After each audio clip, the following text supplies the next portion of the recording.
तो आप सभी साथियों को बहुत बहुत नमस्कार, बहुत बहुत स्वागत है आज के सेशन में। आशा कर रहा हूं कि आज आप शानदार तरीके से अपनी तैयारी कर रहे होंगे और आने वाले प्रमोशन एग्जाम्स के लिए जी जान लगा दिए होंगे।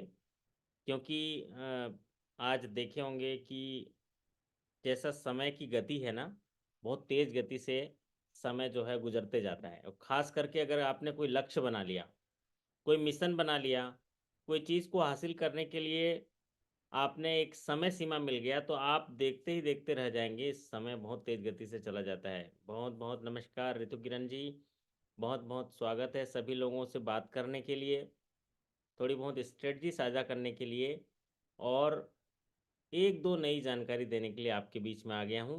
आशा करता हूँ कि आप शानदार होंगे, बेहतरीन होंगे और ज़बरदस्त जीवन जो आपको मिला है और इस धरती पर जो अवतरण मिला है उसको सार्थक बनाने के लिए प्रयास कर रहे होंगे और लोगों की आस के लिए अपने साथ रहने वाले लोगों को प्रसन्न रख रहे होंगे और साथ ही साथ अपने जो कार्य निष्पादन है उसको भी बेहतरीन तरीके से कर रहे होंगे। आज का ये सेशन स्पेशली दक्षिण बिहार ग्रामीण बैंक के लिए है। और जब भी हम इंटरनल सर्कुलर्स की शुरुआत करते हैं तो बिजनेस फिगर से शुरू करते हैं। फिर उसके बाद कुछ कुछ ट्रेंडिंग सर्कुलर्स हैं जो अभी प्रमोशन एग्जाम में पूछे जा रहे हैं। और जैसे जैसे नए सवाल पूछे जाते हैं फिर उसके जो है हम लोग सेशंस भी करते हैं, अरेंज करते हैं। जैसे कि अभी कंपनसेट ग्राउंड पे जो अपॉइंटमेंट होता है उसके लिए नए सवाल पूछे गए, तो आपने देखा होगा 2 दिन पहले हमने उस पर एक सेशन किया। अभी लॉकर पे सवाल पूछे गए हैं तो कल आपका लॉकर पे सेशन होगा। तो एक बेसिक आधारभूत बैंकिंग होती है और उसी बेसिक आधारभूत banking RBI, NABARD, government of India और बैंक के इंडिविजुअल बोर्ड ऑफ डायरेक्टर्स के दिशा निर्देशों के आधार पर आपको गाइडलाइंस मिलते जाते हैं। अब बैंकिंग प्रमोशन एग्जाम्स में जनरल बैंकिंग का एक स्थान तो सुनिश्चित होता है, जैसे कि priority sector, banker customer relationship, charge on security, bankers duties and rights और टाइप्स ऑफ कस्टमर। ये तो सुनिश्चित होता है एक जनरल बैंकिंग का क्राइटेरिया। दूसरा एक महत्वपूर्ण भाग होता है आपके प्रमोशन एग्जाम में, वो होता है गवर्नमेंट के जो डिपॉजिट स्कीम्स हैं और गवर्नमेंट के जो सोशल सिक्योरिटी स्कीम्स हैं, वो भी आपके लिए बहुत इंपॉर्टेंट होता है। क्योंकि गवर्नमेंट की जितने भी स्पॉन्सर लोन स्कीम है या गवर्नमेंट के जितने भी डिपॉजिट स्कीम है उनको तो आपको पढ़ना ही पढ़ना है, क्योंकि इससे जुड़े हुए सवाल आपके प्रमोशन एग्जाम में जरूर आते हैं। तो मेरी आवाज़ आप तक पहुंच रही होगी। देखिए मनप्रीत जी नमस्ते कर रहे हैं, सुनील जी नमस्ते कर रहे हैं, वाह बहुत बढ़िया। अभी एक गीत सुन रहे थे आप लोग, है ना? कितना अच्छा लग रहा था ना। राम आएंगे राम आएंगे, वो मेरी बिटिया ने गाया था अभी 113 फाउंडेशन डे में। तो आप आशा करता हूँ कि आप लोग को अच्छा लगा होगा।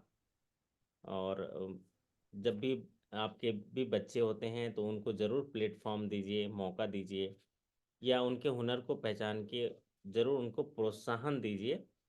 और कोशिश करिए कि अगर उसके पास कोई हुनर है तो वो उस हुनर पर थोड़ा प्रैक्टिस करते रहे, तो फिर आप देखिएगा एक समय आपको गौरव फील कराएंगे। आप गौरवान्वित होंगे कि आपने एक घर में ही एक बढ़िया सा आपने एक प्रतिभावान जो आपके सदस्य हैं उनका साथ दिया है, उनको निखारने का आपने सहयोग किया है और उसको प्रोत्साहित किया है। तो आज के सेशन में हम बिजनेस फिगर पढ़ेंगे जो दक्षिण बिहार ग्रामीण बैंक के लिए होगा। बिजनेस फिगर मुख्यतः 10 पैरामीटर में पढ़ा जाता है। ज़्यादातर जो है 3-4 चीज़ें मुख्यतः पूछी जाती हैं। तो जब हम चर्चा के दौरान जाएंगे तो मैं आप सभी को जो है वो चीज़ें बता दूंगा। वाह बहुत बढ़िया। रंजन जी बोल रहे हैं एमजीबी के लिए सर्कुलर क्लास किस डेट से स्टार्ट होगी।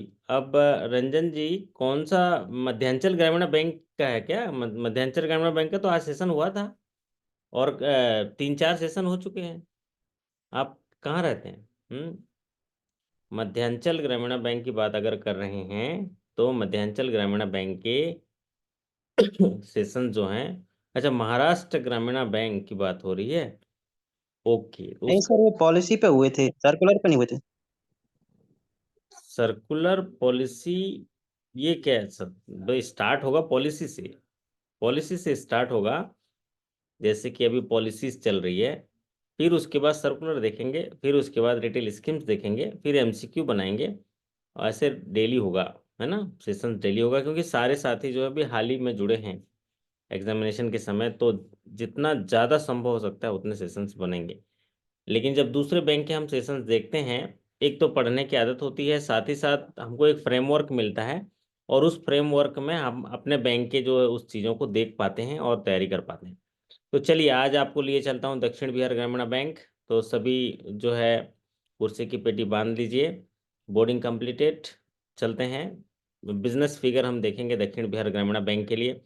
ये शानदार सा जो है आपका क्षमता संवर्धन केंद्र जो है, देखिए आपका स्वागत करता है दक्षिण बिहार बैंक जो है। और दक्षिण बिहार बैंक जो इसका बिजनेस फिगर हम देखेंगे 31 मार्च 2023 को। आपने पहले भी जो रिकॉल क्वेश्चन देखे होंगे, जितने भी बैंकों के प्रमोशन एग्जाम आते हैं उनमें से इस बिजनेस फिगर से 2 या कई बार 5-5 सवाल भी पूछे गए हैं। तो हम मान के चलते हैं कि 2 सवाल पूछे जा सकते हैं बिजनेस फिगर से। तो ध्यानपूर्वक देखते हैं, दक्षिण बिहार बिहार ग्रामीण बैंक एक रीजनल रूरल बैंक है, जिसकी स्थापना 1 जनवरी 2019 को हुई, under sub section 1 of section 3 of RRB act 1976। दक्षिण बिहार ग्रामीण बैंक 1 जनवरी 2019 को इसको बनाया, इसने स्थापना किया गया। और दक्षिण बिहार ग्रामीण बैंक जो है 2 ग्रामीण बैंक को मिलाकर किया गया, जो मध्य बिहार ग्रामीण बैंक जिसको एमबीजीबी, और बिहार ग्रामीण बैंक बीजीबी, दोनों को मिलाकर एमलगमेट कर दिया गया। और भारत सरकार ने एक नोटिफिकेशन के माध्यम से, ministry of finance government of India ने इसको एमलगमेट करके नाम दे दिया दक्षिण बिहार ग्रामीण बैंक। तो एक तो मध्य बिहार ग्रामीण बैंक और एक बिहार ग्रामीण बैंक, दोनों को मिलाकर दक्षिण बिहार बना दिया। और ऑलरेडी एक उत्तर बिहार ग्रामीण बैंक है। आपने जब भी पिछले जो तारीख को एग्जामिनेशन हुआ था, 7 जनवरी को एग्जामिनेशन हुआ था, आपने देखा ही है। तो दक्षिण बिहार ग्रामीण बैंक हाँ जी, ये सिर्फ दक्षिण बिहार ग्रामीण बैंक की क्लास है अभी वाली। आप सिर्फ देख सकते हैं तो आपको आइडिया मिलेगा कि आप अपने बैंक के बिजनेस फिगर को कैसे पढ़ेंगे। अदरवाइज ये क्लास जो है दक्षिण बिहार ग्रामीण बैंक के साथियों के लिए समर्पित है, उन्हीं के लिए फायदेमंद है। आप थोड़ी देर चर्चा करने के लिए अगर साथ में रहें तो रह सकते हैं, अदरवाइज जानकारियां जो हैं दक्षिण बिहार ग्रामीण बैंक के लिए ही है। दक्षिण बिहार ग्रामीण बैंक का जो स्पॉन्सर बैंक है वो पंजाब नेशनल बैंक है। दक्षिण बिहार ग्रामीण बैंक का जो विजन है, टू मेक दक्षिण बिहार ग्रामीण बैंक ए सुपर स्मार्ट बैंक। वाह, सुपर स्मार्ट बैंक बनाने का इनका एक विजन है। विच इज कस्टमर फ्रेंडली, जो है ग्राहक ग्राहक फ्रेंडली हो, मतलब कस्टमर मैत्रीपूर्ण हो, कस्टमर मित्र हो, ग्राहक मित्र हो, प्रोग्रेसिव हो, प्रोएक्टिव हो, टेक्नोलॉजी सेवी हो, and where all services and products are made available at par with the commercial bank, with that of the commercial bank, and at affordable cost of to the excluded for the inclusive growth। तो समेकित विकास के लिए, development के लिए कम सस्ते दरों पर banking सुविधाएं प्रदान करना, सभी सेवाएं और उत्पाद जो है जो कॉमर्शियल बैंक के पास उपलब्ध है, प्रोग्रेसिव तरीके से, प्रोएक्टिव तरीके से, टेक्नोलॉजी सेवी के साथ, ग्राहक फ्रेंडली, जो ग्राहक मित्र के भांति बनकर बैंकिंग सेवाएं प्रदान करना इनका विजन है। Mission, to be a leading bank in commanding area Bihar. Mission है कि आप लीड करें अपने इलाके में, जहां पर बिहार के जो कमांडिंग बैंक, जो उस इलाके का आप लीड करें। सभी financial product door step catering हो, स्टेट के सभी लोग जो पिरामिड में रहते हैं उनको इम्पोर्टेंस दिया जाए, उनको एम्पावर किया जाए, खास करके उनको वुमेन्स को भी एम्पावरिंग किया जाए, ये आपका मिशन है। तो अभी तक जितनी स्लाइड भी गई हैं उनमें कोई क्वेश्चंस नहीं बनेगा, जहां भी क्वेश्चन बनेगा मैं आपको बता दूंगा। तो दक्षिण बिहार ग्रामीण बैंक सर्विसेज इन डिस्ट्रिक्ट्स, ये आपको याद रखना है कितने जिलों में आपको जो है सर्विस प्रोवाइड कराते हैं।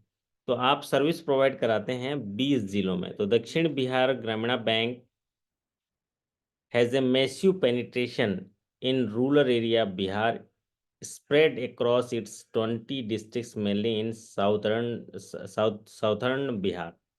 दक्षिण बिहार के मेनली जो इलाके हैं वहाँ 20 जिलों में आप सेवाएं प्रदान करते हैं। तो आपको इसमें याद रखना है कि जो सर्विसेज आप प्रोवाइड कराते हैं वो है 20 डिस्ट्रिक्ट्स में। टोटल जो ब्रांच आपके हैं 1078 ब्रांच हैं, 20 जिलों में आप सर्विस प्रोवाइड कराते हैं। और ये जो है not only largest RRB in Bihar, the network of over 2000 business correspondent BC for deep penetration in most remote areas of the state. एक तो एक बड़ा लार्जेस्ट आरआरबी है बिहार में, साथ ही साथ एक बड़ा नेटवर्क है बीसी का, 2000 से ज़्यादा बीसी जो है काम करते हैं, ताकि जो रिमोट एरिया में रहने वाले जो आपके ग्राहक हैं उन ग्राहकों को भी आप बैंकिंग सेवाएं प्रदान कर सकें। Has recently migrated to highly upgraded version of Finacle, मतलब ये जो सीबीएस प्लेटफॉर्म पे आए हैं तो ताकि बेहतर ग्राहक सेवा दे पाएंगे, इसके लिए डीबीजीबी का एक एट ए ग्लांस है। अभी तक की जो जितनी भी स्लाइड हमने पढ़ी है ये प्रमोशन एग्जाम के दृष्टिकोण से रिटर्न एग्जाम में कोई काम का नहीं है, लेकिन मान लीजिए आपको इंटरव्यू में बता दिया आपने बैंक के बारे में बताइए तो उसके लिए इम्पोर्टेंट है, जो आपको 2 3 4 बार पढ़ने पर ही ये आप इतना बोल पाएंगे। अब आते हैं ये स्क्रीन आपके लिए इम्पोर्टेंट है, वो है बिजनेस हाइलाइट्स। जो है आपका बिजनेस हाइलाइट्स में ज़्यादातर अभी जैसे देखा गया है कि उत्तर बिहार ग्रामीण बैंक को ही देख लें, वहाँ पर टोटल बिजनेस पूछा है। तो 31 मार्च 2023 को दक्षिण बिहार ग्रामीण बैंक का जो टोटल बिजनेस है वो है 32,461.55 करोड़। 32,461.55 करोड़ का बिजनेस है। और जब भी बैंक के बिजनेस की बात करते हैं तो हमें एक सेक्शन याद आता है। हाँ जी बिट्टू राजा, कौन सा सेक्शन याद आता है अगर हम बैंक के बिजनेस की बात करते हैं? तो बैंकिंग की परिभाषा याद आती है।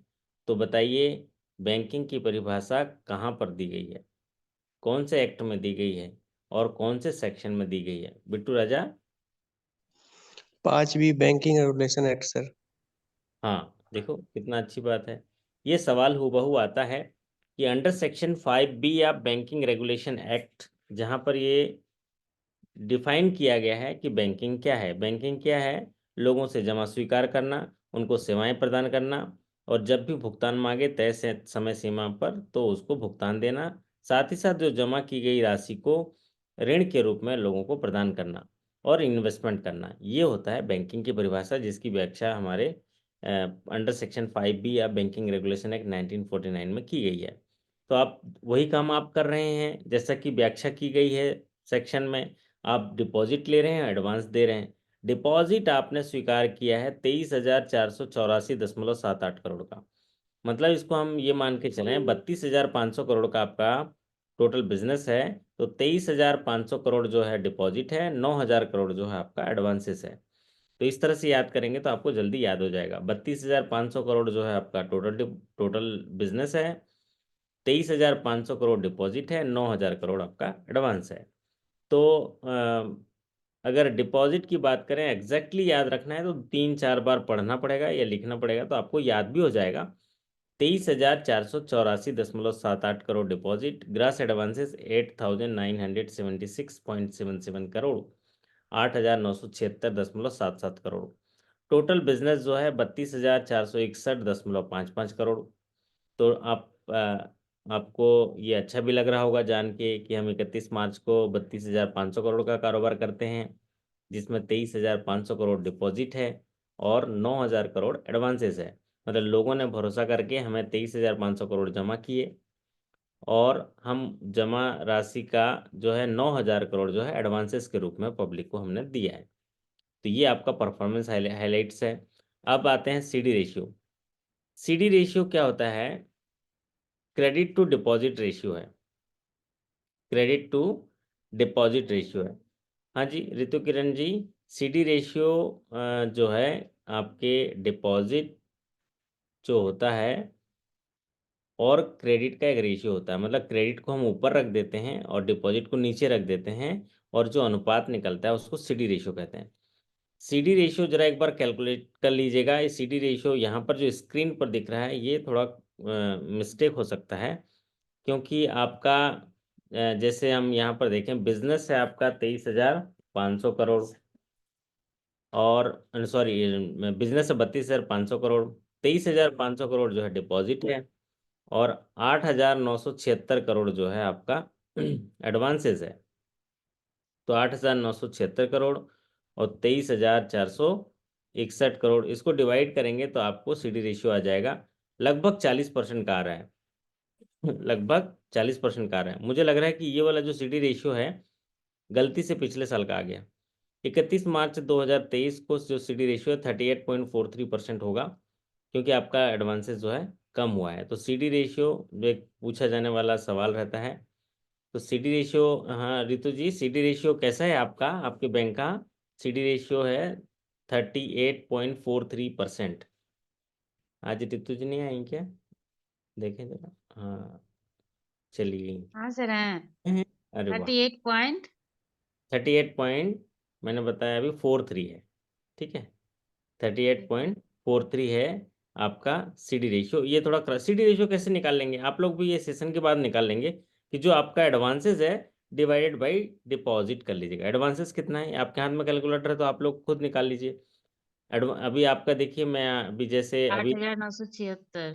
हाँ 8,976 है, मोबाइल है, मोबाइल से या तो कैलकुलेटर से, और आपका डिपॉजिट है 23,484.78। 484। तो 8,976 डिवाइडेड बाई 23,484, 8,976 कर दीजिए डिवाइडेड बाई 23,485 या 484 कर दीजिए, और निकाल लीजिए जरा कितना हो रहा है, बताइए जरा कोई साथी। 38.22, ये मनप्रीत जी ने देखो टाइप करके लगा दिया। बारामूला जम्मू कश्मीर से निकाल के दे दिया, इतनी दूर रह के जल्दी से दे दिया इन्होंने, तेज गति से, है ना। Vande Bharat, Vande Bharat express, okay. 38.22 ये आपका CD रेशियो है, तो ये CD रेशियो सुधार लीजिएगा। अगला है आपका कासा परसेंटेज। दक्षिण बिहार ग्रामीण बैंक का जो है कासा परसेंटेज जो है वो है आपका कितना है, 74.24%। तो ये कासा परसेंटेज क्या होता है, ये कासा परसेंटेज जो डिपॉजिट्स होते हैं, एग्रीगेट डिपॉजिट, उनमें करंट अकाउंट और सेविंग अकाउंट को अगर जोड़ देंगे तो उसको कासा परसेंटेज कहते हैं। कासा एक बैंकिंग इंडस्ट्री के लिए, मतलब बैंक के लिए, फाइनेंशियल इंस्टीट्यूशन के लिए फ़ायदेमंद होता है। क्यों? क्योंकि कासा में लो कॉस्ट होता है, और जब भी हम डिपॉजिट लेते हैं उसमें लो कॉस्ट रखेंगे, तो हम उसको जब डिप्लॉय करेंगे तो हमें इंटरेस्ट इनकम होता है, तो उसमें हमारा इंटरेस्ट स्प्रेड या मार्जिन जिसको बोलते हैं वो ज़्यादा होता है। आपका कासा है 74.24%, जो अच्छा माना जाएगा। हाँ रितु जी, आपका CD रेशियो कैसा, आपको कैसा लग रहा है, अच्छा है कि अच्छा नहीं है, कि ठीक है चलेगा? हाँ जी। इतना अच्छा नहीं है सर। अच्छा नहीं, हाँ ये देखिए, आप तो बढ़िया है, स्वीकार तो करते हैं, कम से कम जो अच्छा नहीं है उसको तो अच्छा नहीं है बोलना चाहिए, है ना। मतलब इसमें और कितना होना चाहिए वैसे, मतलब अच्छा किसको मानेंगे उसमें? CD रेशियो कितना होना चाहिए? 45% से ज्यादा। CD रेशियो 60% से ज़्यादा होना चाहिए, 50 से तो कम से कम ज़्यादा ही होना चाहिए, है ना। और जी सर। समझ लीजिए कि 60 या 60 से ऊपर है तो बहुत अच्छा माना जाता है, और उससे ऊपर है तो अच्छा माना जाएगा।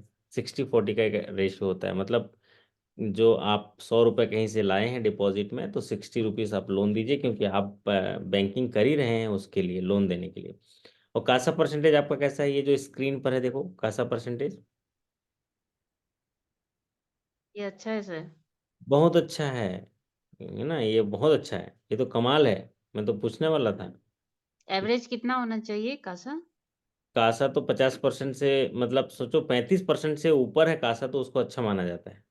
35% से आपका तो कमाल ही कर दिया। आप कौन सी चक्की का आटा खाते हैं, पूछने वाला था, ये कैसे करते हैं।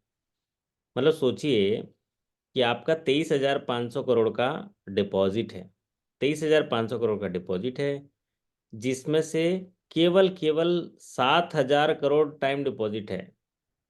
बाकी जो 16,000 17,000 करोड़ जो है ना, वो कासा है। मानना पड़ेगा, सेविंग कैसे करते हो हैं। बड़ा मैं खुशी खुशी से ग्राहक सेवा देते होंगे, तभी तो लोग कासा में रखते हैं। कासा में इसलिए रखते हैं दो तरीके से, कि आपकी ग्राहक सेवा अच्छी है, और आप इसीलिए रखते हैं क्योंकि बैंक में बार बार आना पड़ता है ना कासा में। वो तो वॉलेट जैसा इस्तेमाल होता है ना, पर्स में जैसे रखते हैं ना, वैसी है। और फिक्स डिपॉजिट में एक बार रख देते हैं। तो 74.24 बहुत अच्छा माना जाएगा दक्षिण बिहार ग्रामीण बैंक। तो इस उपलब्धि के लिए रितु किरण जी कल सबको चाय, वो पोहा जलेबी खिलाएंगे, ठीक है, सुबह नाश्ते में। बिल्कुल। चलिए, अगला है आपका ग्रॉस एनपीए। ग्रॉस एनपीए जरा बताइए, जरा रितु जी पढ़ के बताइए तो, ग्रॉस एनपीए कितना है आपका। मेरे को तो थोड़ा ग्रॉस एनपीए पढ़ के। 4,999.56 करोड़। ये क्या कर दिया आपने, बताइए। आपका लोन कितना है बताइए। लोन लोन 9,000 करोड़ है, 8,976 है ना। हेलो हाँ सर। रितु जी, आवाज आ रही है। हाँ सर, आ रही है। लोन है 9,000, 8,976 करोड़, और उसमें ग्रॉस एनपीए कितना है, 5,000 करोड़। बताइए, 9,000 में 5, 50% का ग्रॉस एनपीए है। आप बताइए कौन सी चक्की का आटा खाते हैं। कैसे होता है, अच्छा है कि अच्छा है, कैसा है। हम्म लोन का ज्यादा आइडिया नहीं है। लोन का ज्यादा आइडिया नहीं, एकदम बैड है बोल रहे बीमा जी, बहुत ही बेकार है सर, क्या ही बोले सर, बोल क्या ही बोले सर। अपना ही बैंक है। नहीं नहीं, अपना बैंक है, इसको ठीक करेंगे। बट स्थिति अच्छी नहीं है ना, स्थिति अच्छी नहीं है। अगर आप 9,000 करोड़ लोन दिए हैं और 5,000 करोड़ आपका ग्रॉस एनपीए है, मतलब जिनमें ईएमआई नहीं आ रहा है, तो सोच लीजिए क्या स्थिति है। आप लोग, मेरे को लग रहा है संडे को छुट्टी लेना पड़ता होगा आपको, संडे को तो ड्यूटी करना पड़ता होगा रिकवरी के लिए। हाँ सर, लोग करते हैं। क्योंकि स्थिति तो ऐसी है, मैक्सिमम केसीसी है, खराब ही हो जाते हैं। तो ये तो वाकई में, लेकिन अगर ये ग्रॉस एनपीए नॉर्मली 10% से ज़्यादा नहीं होना चाहिए। कितना, 10% से ज़्यादा नहीं होना चाहिए। तो इसका मतलब ये हुआ कि 9,000 करोड़ का आपका लोन है, तो अधिक से अधिक 800 900 करोड़ होना चाहिए मतलब ग्रॉस एनपीए। लेकिन यहाँ तो 4,999, 5,000 करोड़ है ना। तो 5,000 करोड़ का एनपीए तो ज़्यादा है जी। हम्म तो इसको वसूली करना पड़ेगा आपको, तो सब चीज़ काम करके मैं इसको देख के ही बता रहा हूँ पक्का। लॉस हुआ होगा आपको। हाँ बताओ रितु जी, लॉस हुआ होगा कि प्रॉफिट हुआ होगा आपके बैंक को। इस बार तो प्रॉफिट हुआ सर।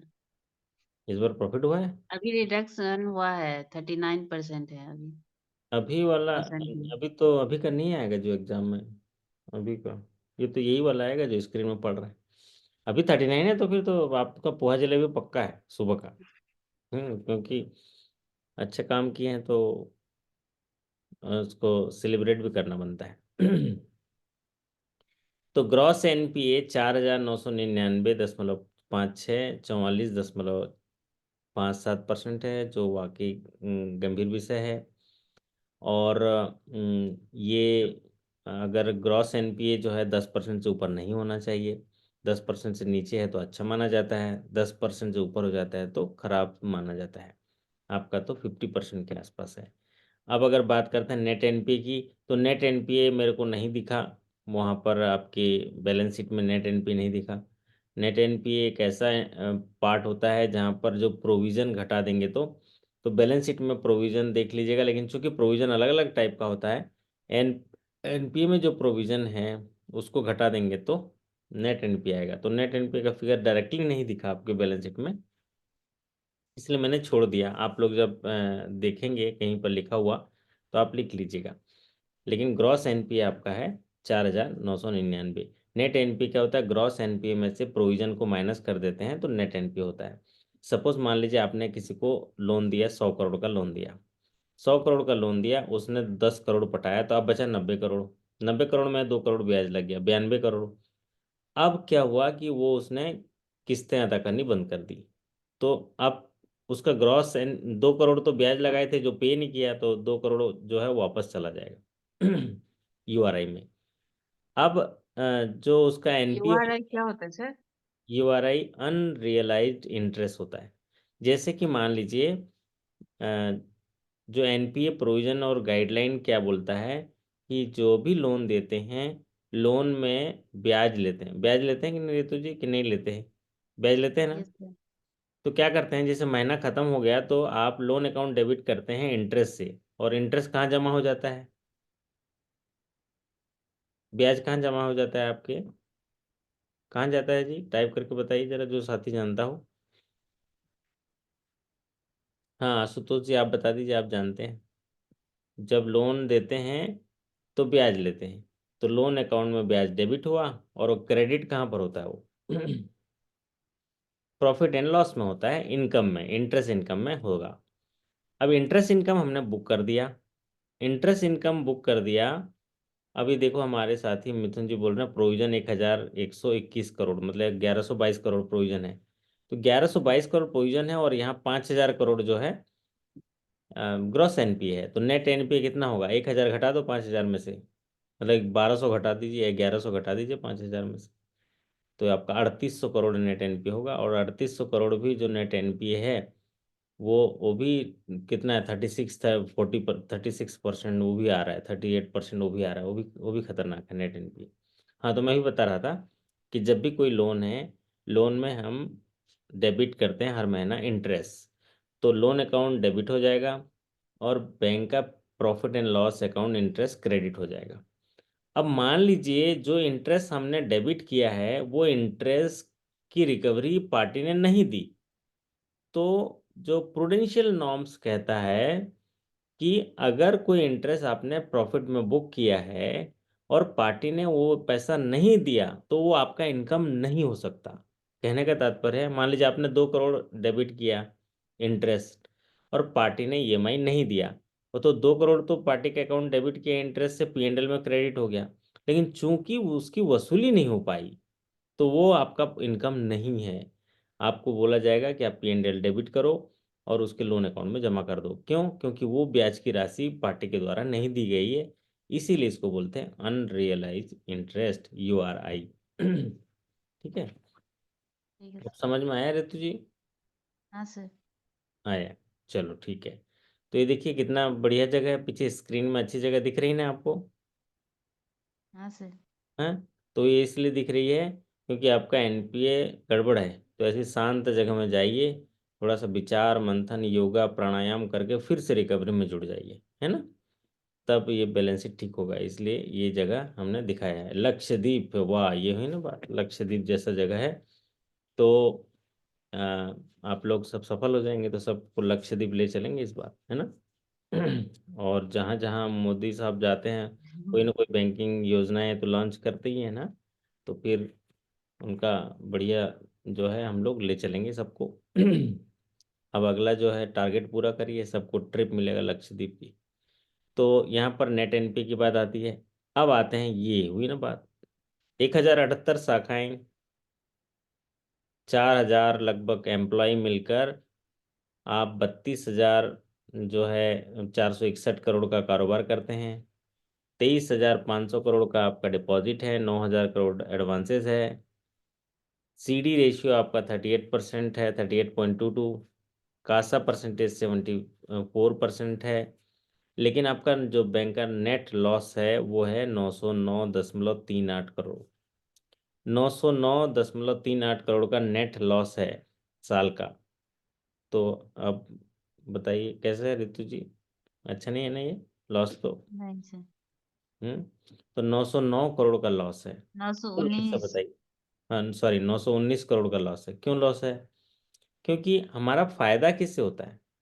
हम तो अगर लोन नहीं देंगे तो लॉस में ही रहेंगे, एक बात है। क्यों? क्योंकि जो डिपॉजिट लोगों ने दिया उस पर तो हम ब्याज देंगे, तो अगर उस डिपॉजिट का इस्तेमाल लोन देने में नहीं करेंगे तो हम तो लॉस में ही होंगे, क्योंकि जो भी पब्लिक पैसा रखता है बैंक में उसको इंटरेस्ट चाहिए, वो इंटरेस्ट तो आपको देना पड़ेगा।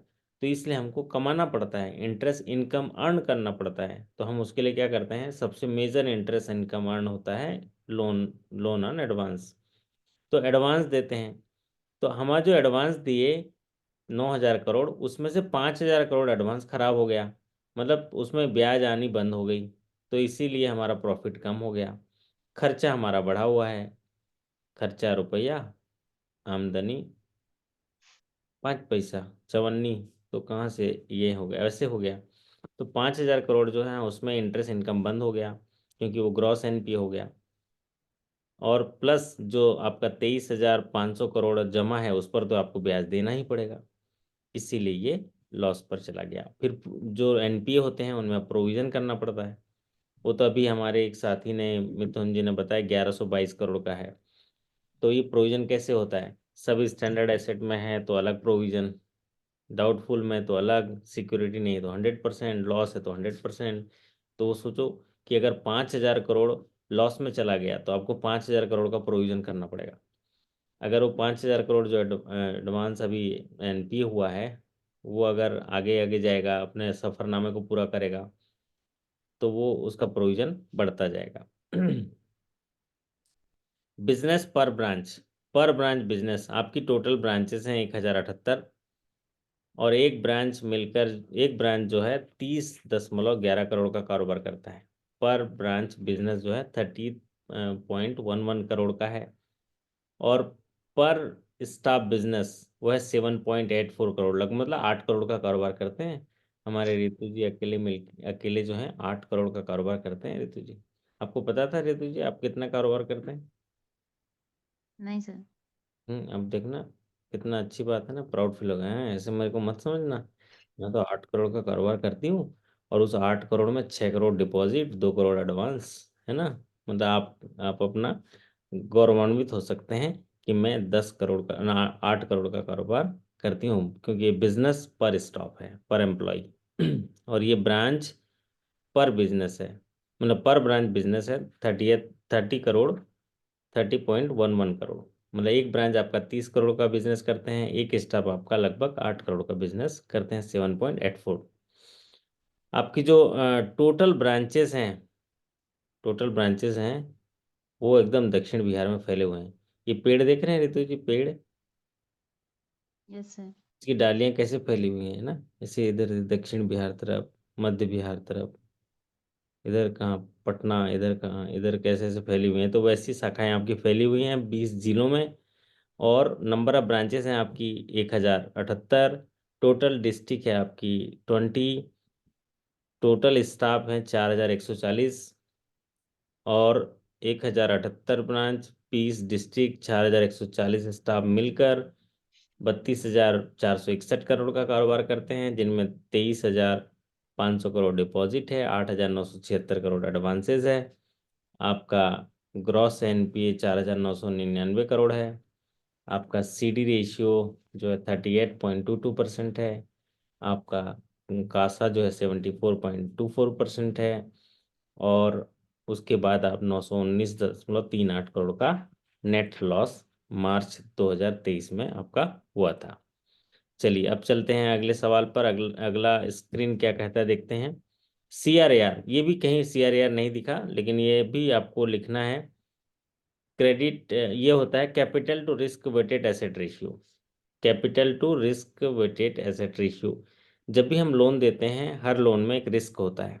उस रिस्क को हम तराजू में तौलते हैं। तराजू में तौलने के बाद मान लीजिए वो रिस्क 100 रुपया होता है, तो बेसल नियम के अनुसार 100 रुपया अगर रिस्क हुआ तो 11.5 रुपये आपके पास पूंजी होनी चाहिए, उसको बोलते हैं सीआरएआर। क्या बोलते हैं? सीआरएआर। हर लोन में रिस्क है। जैसे रितु जी को लोन देंगे, रितु जी आपको अगर लोन दिए हमने, हाउसिंग लोन, हाउसिंग लोन लिया है आपने? नहीं। चलिए, तो कुछ दिन में अच्छी जगह आपको अगर मकान मिल जाए तो आप हाउसिंग लोन देंगे। तो आपका हाउसिंग लोन देने में बैंक को कितना रिस्क होता है? नहीं मालूम है सर। कोई रिस्क है आपको लग रहा है ऐसे सोचने में? हाँ। कितना रिस्क होगा? 25%। 25%। और मेरे कोई साथी जरा बताएं कि अगर हम लोग रितु किरण जी को हाउसिंग लोन दे देते हैं, ये एम्प्लॉय हैं, तो कितना रिस्क होगा? रिस्क वजन, उनका रिस्क वजन कितना होगा बेसल नॉर्म्स के अनुसार? 20% होगा। चंदन जी बहुत बढ़िया, बधाई के पात्र हैं। आप भी बहुत करीब थे रितु जी, नहीं जानते हुए भी 25%। तो जहां हाउसिंग लोन दिए, चूंकि सिक्योर बाय टेंजिबल सिक्योरिटी है, इमूवेबल प्रॉपर्टी है, तो वहां पर 20%। लेकिन अगर रितु जी को हम ओडी लोन देते हैं, ओडी, या कोई रिटेल लोन देते हैं, अदर लोन देते हैं, तो कितना रिस्क होगा रितु जी? आपको अगर कोई दूसरा लोन देते हैं, कार लोन दे दिया, चलो आप कार लोन है ना, तो कितना रिस्क होगा अंदाज रितु जी? 15%। 15%? वाह, कार लेके भग गए तो आप कैसे करें हैं? इसमें है 75% का रिस्क। कितना है? 75% का। तो स्टाफ को जो लोन देंगे, अगर वो सिक्योर्ड बाय इमूवेबल प्रॉपर्टी है, मॉर्गेज है, तो 20% का। अगर वो अदर लोन है स्टाफ को, तो 75% का। तो ये सारे, जैसे मान लीजिए आपको 1 करोड़ का लोन दिए हैं, तो वो उसका रिस्क निकलेगा। ऐसे सारे रिस्क टोटल करेंगे, और अगर सारे रिस्क जो जब टोटल होंगे, तो उसका 11.5% आपके पास पूंजी होना चाहिए। अगर पूंजी नहीं है तो आप कमजोर हैं। तो CRAR। उसके बाद आता है capital of the bank. Capital of the sir एक बैंक बात है आपका। एक बात पूछना था सर। प्रश्न पूछिए जो ना। ये स्टाफ नाम बताइए पहले आप, नाम बताइए। रेखा रेखा रेखा विश्वास। हाँ जी, हाँ जी, हाँ जी, बताइए बताइए बताइए। सर ये जो स्टाफ ओडी का जो रिस्क है ना, वो टीजीपी के लिए भी 75% है ना? हाँ, सभी बैंक के लिए, सभी बैंक, ये जो चीजें बताई, सभी बैंक के लिए हाँ बताई। हाँ। चाहे वो TGB हो, चाहे SBI हो, चाहे सेंट्रल बैंक हो, पंजाब नेशनल बैंक हो, चाहे दक्षिण बिहार हो, त्रिपुरा ग्रामीण बैंक हो। आप त्रिपुरा ग्रामीण बैंक से हैं रेखा जी? हाँ जी हाँ जी सर। ओके, आपके भी सेशन चल रहे हैं। आपका एग्जामिनेशन कब है? 21 तारीख। 21 जनवरी। हाँ जी हाँ जी। इस बार पूरा 21 तारीख को सभी बैंकों का एग्जामिनेशन है ना, 4-5 बैंकों के एग्जामिनेशन है। चलिए, तो आप ऐसे ही रात को थोड़ा जग जग के सीखते रहिए, क्योंकि बहुत सारी चीज़ें आपके सेशंस में, मतलब वहाँ पर हैं, आपके लॉगिन सेक्शन में। लेकिन जो जो इम्पोर्टेंट चीज़ें होगा, मैं उनको बताते चलूँगा। एक साथी ठीक ठीक। सवाल पूछ रहे हैं अभी, सर CGTMSE कवरेज इंक्रीज हो गया 5 करोड़ से 2 करोड़, लेकिन रिटेल के लिए भी कितना होगा? तो रिटेल के लिए भी मेरे साथी 5 करोड़ ही हो गया। कॉमर्शियल बैंक के जो है ना, रिटेल के लिए 5 करोड़ हो गया। और RRB के लिए जो है, ये पहले 50 लाख था, अभी कितना हो गया? 2 करोड़ हो 2 गया। करोड़। आपके त्रिपुरा ग्रामीण बैंक से कोयल जी का सवाल है। तो आप सभी साथियों की ओर से कोयल जी को बहुत सारी शुभकामनाएं, और उनको उनका उत्तर मिल गया। अब वो पढ़ रही हैं। जब भी ऐसा डाउट होगा आप लोग भी करिए, मैं कोशिश करूंगा रियल टाइम आपको उत्तर देने के लिए। चलिए, तो यहाँ पर देखिए, कैपिटल की बात हो रही है, दक्षिण बिहार ग्रामीण बैंक। तो कैपिटल 1186.20 करोड़ है। कैपिटल क्या होता है? जिसको पूंजी बोलते हैं। जब भी कोई व्यवसाय करते हैं, तो व्यवसाय में पूंजी की जरूरत होती है। तो पूंजी कौन मिलाता है? मालिक मिलाएगा। तो यहाँ पर मालिक कौन है? हाँ, कहाँ गए रितु जी? हाँ, रेखा जी बताइए, इनके ओनर कौन है ये ग्रामीण बैंक के? रितु जी, यस सर। आपके बैंक के ओनर कौन है? ये जो कैपिटल है, ये कौन लगाएंगे कैपिटल? ग्यारह सौ सेंट्रल छियासी गवर्नमेंट, स्टेट गवर्नमेंट और फिर स्पॉन्सर्ड स्पॉन्सर्ड बैंक, बैंक। हम लोगों की PNB है। हाँ, तो आप सोचिए, 1186.20 करोड़ का आपका कैपिटल है। तो इसमें 50% कैपिटल की जो हिस्सेदारी है, वो सेंट्रल गवर्नमेंट की है। और पंजाब नेशनल बैंक की कितनी हिस्सेदारी है रितु जी? 35%। 35%। और बाकी 15% बिहार गवर्नमेंट। नीतीश बाबू जी का है ना।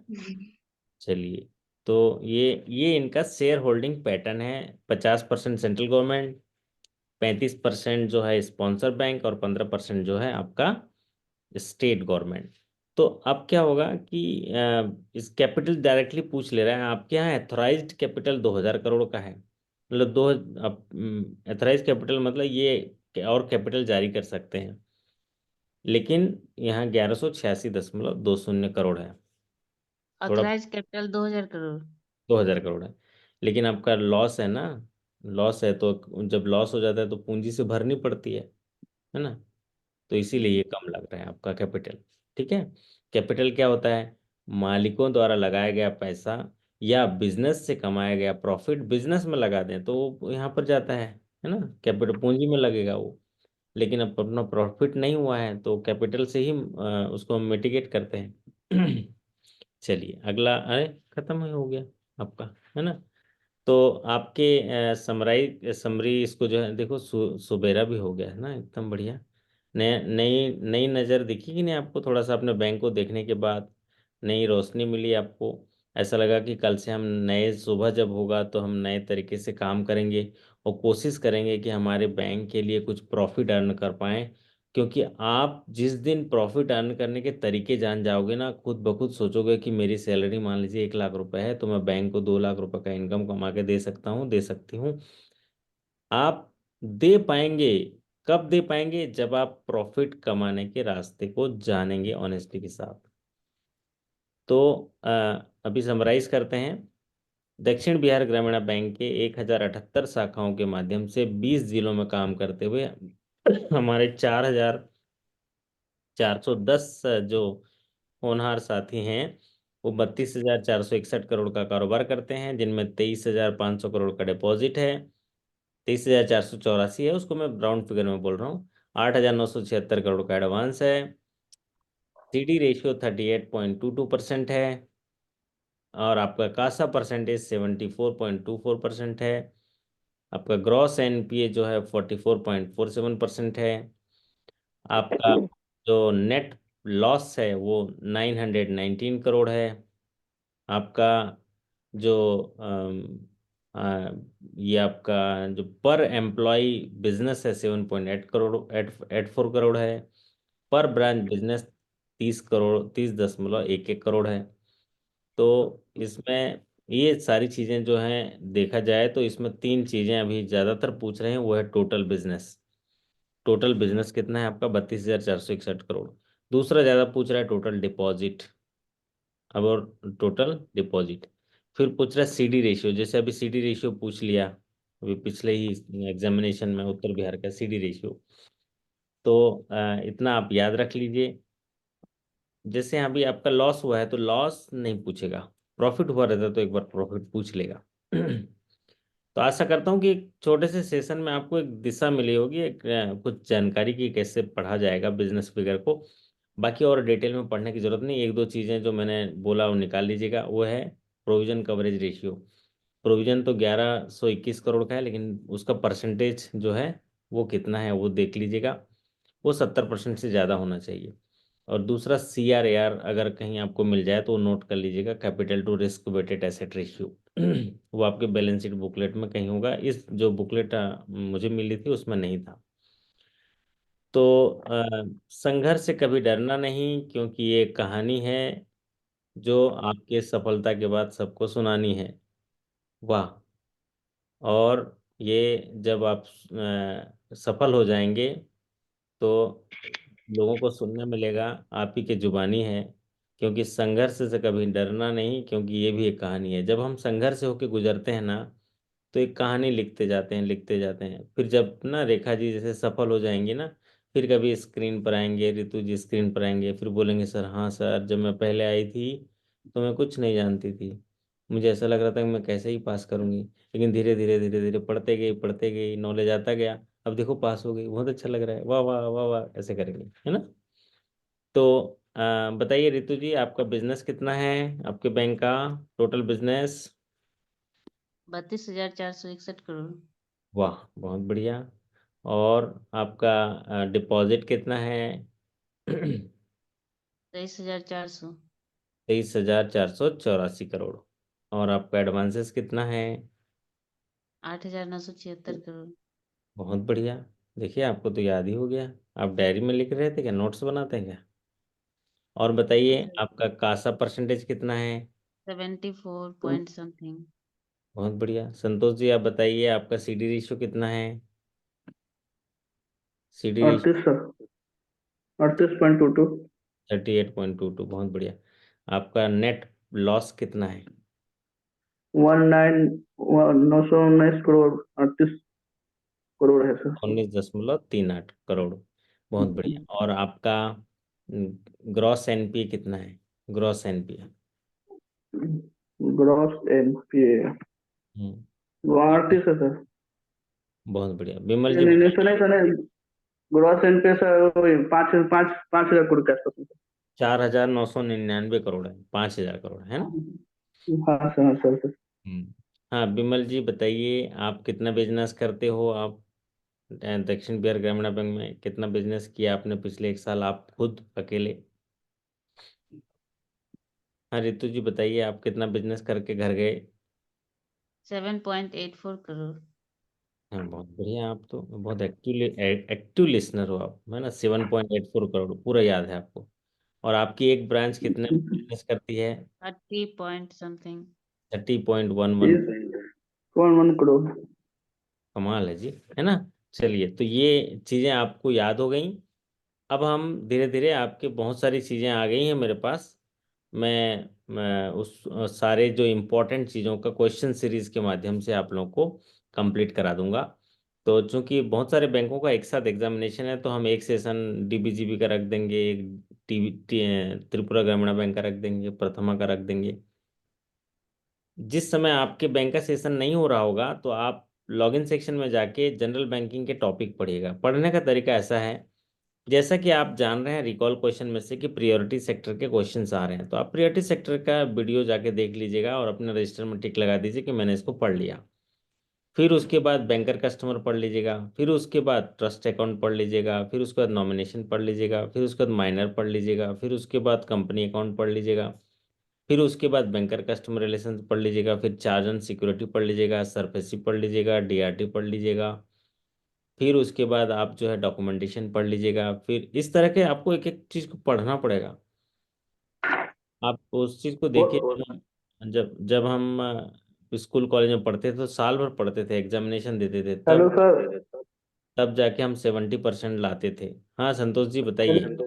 सर एप्स में सारा ये वीडियो अवेलेबल है सर, जितना बताएं। सब सब सब अवेलेबल है।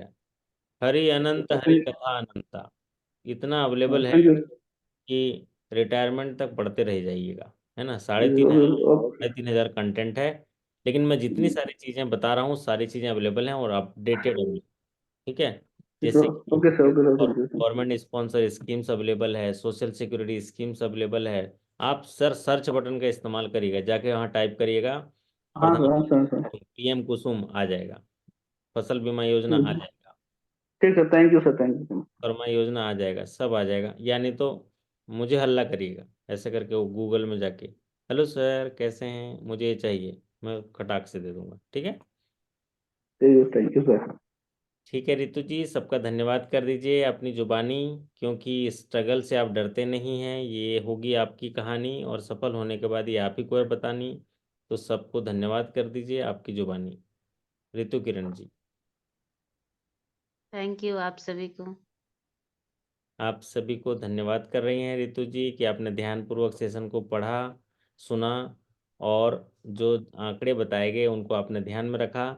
और आशा करते हैं कि उस आंकड़ों का इस्तेमाल आप अपने प्रमोशन एग्जाम में सवालों पे हल करने के लिए करेंगे।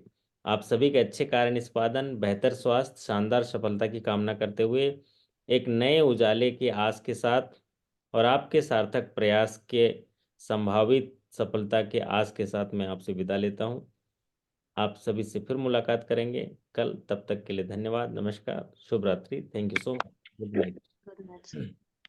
गुड नहीं night sir. Sir. Good night जी।